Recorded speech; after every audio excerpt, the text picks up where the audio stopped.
Hi, this is Dennis with Second Chance Tackle back again. This time around I bought a box of reels this past weekend. Nothing special, just a couple of them interested me in parts, and this reel was in here. And it was in here with a little attachment. It's got a broken anti-reverse trip lever. Unfortunately, I guess it wound up in the basket because the other piece is inside, and nobody cared to take it apart to at least clean it out. So my understanding of Zebco is that, yep, you can hear it in there. My understanding of Zebco is that parts are not available for Zebco reels, and that comes off of their website. They say there's too many makes and models and variations to stock the parts. What they do tell you is if you buy the reel and it's within a year of the purchase, they will repair or replace, and I guess if they don't have parts, they're not repairing anything, they're going to replace. So this one got consigned to a box that I purchased relatively cheaply at a little flea market, and we're going to take it apart. So here's the worst that I could do, other than tuning it up, is simply to set this as a constant anti-reverse so that you don't have the override for the back pedal. And the best that I could do, and I'm not very hopeful on this because that part seems like it's been bouncing around in there a while, is to take it, maybe use a little super glue or something and put the tab back on it and make it functional again. But right now, let's use this as an education. I've called that out a lot, right? When you buy a reel cheap, you can always find out how it's made. And if I can just set this to a constant anti-reverse, then I can give it away or sell it to somebody who wants to use it for just a few dollars and make everybody happy. So let's take a look at what's going on inside the Zebco Spinmaster. And to do that, we're going to remove the side plate first. Now, the side plate screws, many of you have watched my channel know, I take them all out and I lay them down on my work table before I go any further, just to make sure that they're all the same size. And I've showed examples in the past where there's a different size screw in one of the holes of the side plate. In this case, they're all the same. So I'm going to take them and I'm going to put them into my parts bucket. And as I get ready to disassemble the reel, then I'm going to go grab a protective glove, just because as I take the casing off, I'm never quite sure what's inside of it. And I prefer to keep the oils and chemicals and things off my hands. So my non-working hand, my left hand, gets the glove. If I could work with the right one in a glove, I would, but I don't. So this is what I call a half case. This case does not go under the rotor, so you're able to do that without pulling the rotor. We're going to pull it anyway, just because we want to see what's going on. This reel looks like one ball bearing. It's got a bushing on this side, so that's usually the side that gets the bearing if there is an additional bearing to be had. In this case, I see a bushing, so I'm just going to take that bushing off here. I'm going to put it right into the side case where it belongs and put the side case in there. And this is an older design. It doesn't have a cross-wind block. It has a pin that rides in the channel, and it enables your spool gear to go up and down. There's the missing piece. It's a little clip. Okay, so let's get this off so that we can pull the rest of it. To get the spool mechanism off, you pull the pin that belongs in the bottom of that, again into the parts bucket. And if you're unfamiliar with this type of a reel or the technology, or how to put it together or take it apart, then what I suggest always is take pictures along the way. I've seen examples where these things have been installed backwards or some other configurations because folks relied on their memory and their memory wasn't as good as they had hoped it would be. Alright, so we pulled that off. We can now take the shaft off of this.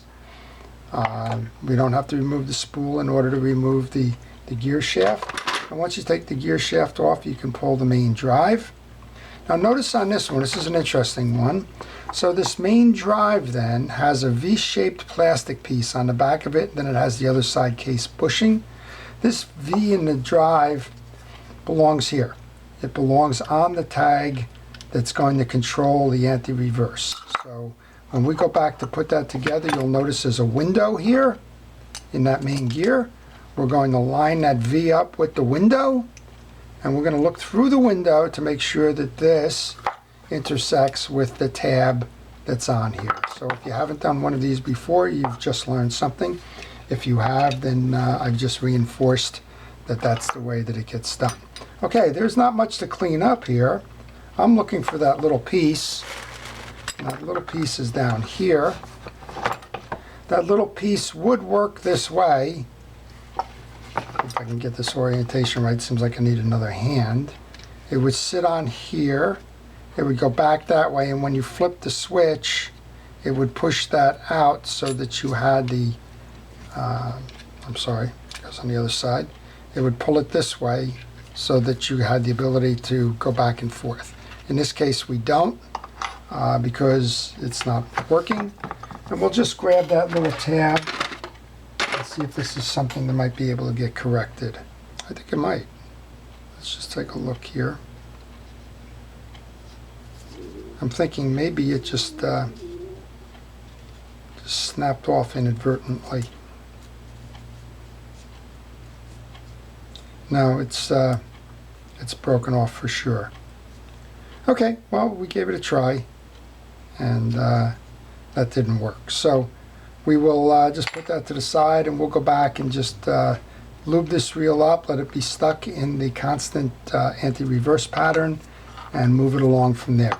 Okay, this rotor does not have a nut up top on it. A lot of times you know that spinning reels will tie that rotor down with that. This has a C-clip from underneath, so in order to remove the rotor, you simply go in and pull that clip up. Sometimes it's easier said than done, but we'll go ahead and try and get that loose. Try to use a variety of screwdrivers and things to just wedge it up, and eventually it will come forward. There we go, it's starting to move now. All right, we'll pull that clip off. Again, that's a C-clip. Notice the orientation. The orientation on that C-clip was down, and now we should be able to remove the rotor assembly. And the only reason I'm doing that is just clean out that grease in here. So there's just some good old dried grease in here. Nothing special. This is a reel that's on the inexpensive side of the spectrum, and all we have is a bunch of globby grease up here too. So I'm going to pull that off because that serves no purpose whatsoever. It's just a bunch of dried gunk. All right. So without doing anything, the reel is always stuck where this anti-reverse dog is intersecting with the gear set here, the ratchet. So we don't need to do anything to fix that. All we need to do is to make sure that it's got some lubrication on it. And again, as we go back in and we do the update there, we'll make sure that that V intersection goes over the top of that tooth gear. It'll be set to the constant anti-reverse, and I can go fishing again. I guess the one question I'll want to do is, do I want to spend time with this doing a little crazy glue or something to glue the tab on here so that we make the reel watertight? And that would be my guess. I'll probably go back and do that. Not at this video, but we'll go back and do that. Okay, so a very simple reel then, right? There's the ratchet and spool, the ratchet and the rotor assembly are all buried in one, as is the gear. We're just going to clean that gear up a little bit. There's some dried grease in there, so I'm going to just use a small wire brush just to knock some of that off as well. We have a bushing up top, so this is a 0 ball bearing reel. That's a bushing. So we have a bushing here, bushing and bushing. Okay, it's I'm going to guess this reel is probably, it's certainly less than $30. My guess is it might be less than $20, or it might be sold as a rod reel combination at the entry level. Regardless, I'm sure that there's fine fishing in it. And again, it's not one of these reels that's collectible. It's not one of these reels that you can even get parts for. But it is one of these reels that if you get somebody who's just an occasional fisherman, they can certainly go ahead and use that. and keep it on the boat maybe for a spare or something. Okay, so we got that lubed up. We're going to go push this back in then. Then we're going to make sure that that bushing is seated. Go grab that C-clip. And we're going to seat the C-clip as such. Give it a spin to make sure that it's spinning properly.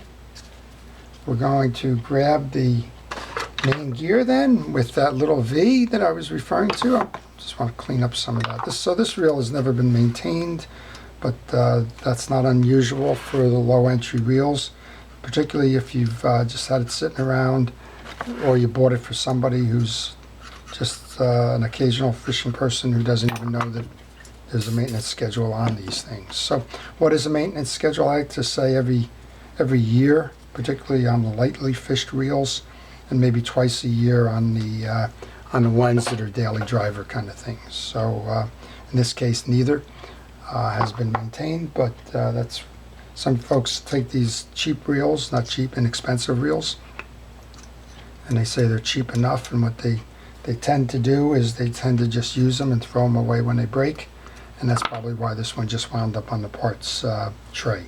Okay, the V is lined up in that little viewer. Next thing up is just to seat the back of it and just push in once you've got it engaged, which I have. And I can notice that through the viewer here, and that one's ready pretty much to go. So I'm just going to spin this around so that we can reset the spool mechanism. Now I left that little shim on here, but this goes underneath the shim and loads accordingly. And then once that happens, we can go back here, take that spool assembly. Now there's some tarnish on this as well, so I'm going to use a light piece of steel wool just to get that tarnish off of that. Again, more dried grease. And it's a light coat again of the blue grease. We don't need much, just enough to keep it lubricated. This is a round post, so either side of it's going to be fine when it lines up. So we're going to insert that through the hole in the rotor there. Push it on down, and then usually you can sight this to make sure that it's properly aligned, but if you need to, you can use a little awl or something. And then I'm going to grab that centering pin that holds that in place and rides in the track. Go ahead and get that in. Make sure that it's on both sides there. Currently we're missing the back side. There we go, we're in good now. And then you'll notice that there's an offsetting track in this one as well. So it's going to ride up and down on the track here and there. So this pin needs to be a little proud. It shouldn't be flush. And then once we do that, all we have to do is kind of button this reel up. So we're going to take that again. We've got the lube. We have this little shim. Oh, we're off the wheel here. We'll just get that back on. There we go. We're back on with that. And we're just going to grab this, make sure it's all lined up, put the case back on. Here it's snapping nicely. Give it a spin. Make sure that the spool mechanism is going up and down before we go any further. And now I've got the 4 side plate screws. I know they're all the same size, so there doesn't matter what hole they go in there. Grabbing that. So what we did there is we basically disabled the anti-reverse mechanism because it was broken, but we have a reel that's no different in feature and function now than the Penn Fierce. The Penn Fierce do not have anti-reverse overrides. Now, a whole different technology. It's got an anti-reverse bearing in it as opposed to this older technology, but that's you know, if Penn thought that on some of their moderately priced reels, or midstream reels, that the anti-reverse wasn't needed, then for the most part, folks that are using a reel like this certainly don't need the reel with that capability, and can certainly have an enjoyable day out on the water without ever worrying that they don't have an anti-reverse override. Okay, so we got that done. Put the handle in and spin it.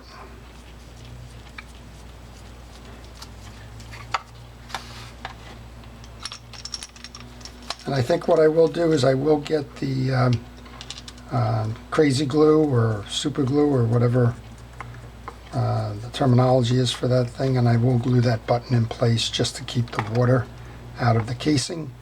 But certainly if I go to sell this reel, or even if I just give it away to somebody, there we go. We got the anti-reverse working. We got that piece out of there. It's a nice reel. So if this is a $20 or $25 or $29 reel, I think there's value there. You just need to understand what you're purchasing. And we're just going to take one more look. I can't imagine that the drags on this are worn. We'll just go take a look anyway, just to show you how to do that. You're going to pull the clip out of the main spool. This is a common type of an arrangement here. We're going to be followed by a series of drag washers and metal washers, and we'll see what we got. For the most part, all right, so the first one you can notice is an indentation. It's just a pressure washer to keep the pressure on the spool. You want to make sure that as you service drags that the spool is clean, and this one's pretty clean. I'll grab a paper towel. But this one, there's no evidence that this has been abused at all. I don't even know if this one's been in salt water, quite honestly. So we'll take that. Next up, we've got a couple of these drag washers that are frozen. That doesn't surprise me, so I'm going to use a little wedge, which is a utility knife blade, just to pull those off. Probably makes 3 here. Okay, and then what you want to do, this is some kind of composite. This is not a very expensive metal here. We just want to get to the cause of that freezing. So we'll just use the steel wool to brush up any kind of pitting or that may have caused these things to hold. Now these look like a combination kind of washer here. I can't really say for certain what that is. I'm going to take a chance and put drag grease on these just because that's probably the way it does work. And then we're going to go back and reinstall, and this is the series that it reinstalls. A drag washer, metal washer, drag washer, keyed washer always goes in the middle, drag washer, keyed washer. So we'll just put a light coat of drag grease on there. I use Cal's Universal Drag Grease. Just going to grab a little bit just to keep the piece flexible. And I could be wrong on this one. It kind of feels a little bit like some kind of composite drag as opposed to a felt washer. Quite honestly, with the reel being what it is, I don't think I'm taking that big of a chance if it shouldn't get drag grease. The purpose of drag grease more than anything else is to keep the washers flexible so that they don't dry out, and that's what we're going to use it for here. They obviously dried enough to stick to the metal washers, so we're going to go ahead and just grease these anyway. Okay, we got them all. You notice I've been using my gloved hand to move the grease around so that I don't get it on myself. All right, and then the last part is that clip. And so we'll go back and reinstall the clip. And you want to hold it. It's a spring, so you want to hold it and work it in until it seats itself in the groove so that it doesn't shoot out. And I think we have that now. We have it. I'm just using and again, the only thing that's a retention clip, there's no value to it other than it keeps the drags in there. Go get this lined up here, put the button back on.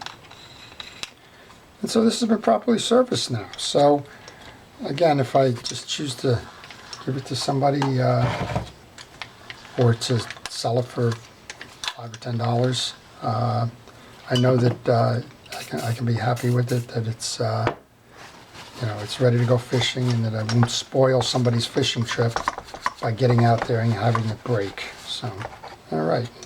Yep, the drags are holding. Nice reel. Anti-reverse is working.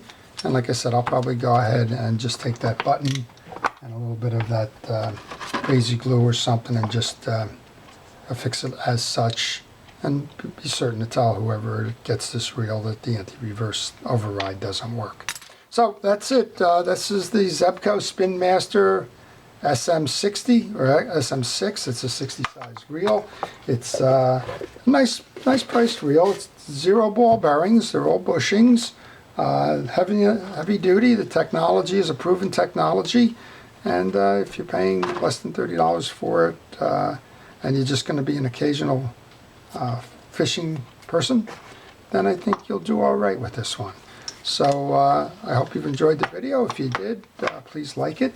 If you want to see more, please subscribe to my channel. Again, this is Dennis with Second Chance Tackle. Thank you for watching.